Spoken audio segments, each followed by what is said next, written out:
Assalamualaikum, selamat petang.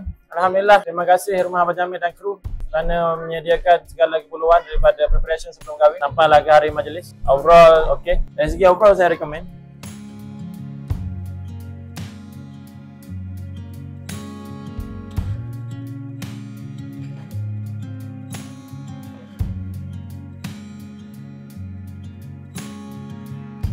It's been a long time, but I remember it well.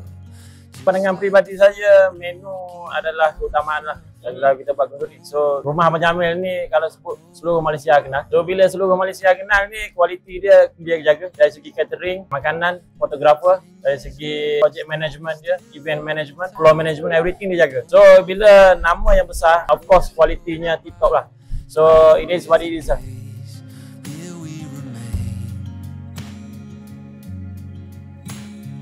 All of the moments collected in time, perfectly bound like your hand fits in mine.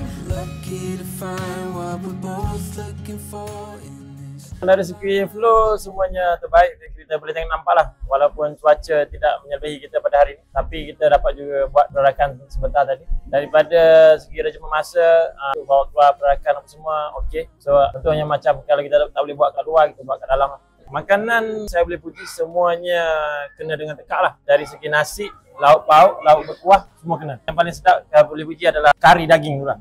Kerutuk daging.